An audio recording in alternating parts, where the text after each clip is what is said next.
আপনারা দেখছেন দৈনিক সন্ধান নিউজ। সবংয়ের হরিহাট স্কুল থেকে বঙ্গধ্বনি যাত্রা শুরু করল মানস ভূঁইয়া। 6 কিলোমিটার পদযাত্রা করেন।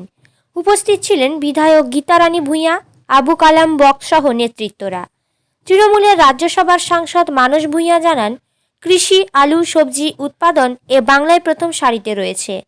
মানুষের জন্ম থেকে মৃত্যু পর্যন্ত 67টি প্রকল্প চালু করেছেন মুখ্যমন্ত্রী মমতা ব্যানার্জি। কিছু মানুষ উদ্দেশ্যে প্রণোদিতভাবে বাংলাকে কালিমালিপ্ত করতে চাইছেন, তবে তাদের উদ্দেশ্য সফল হবে না।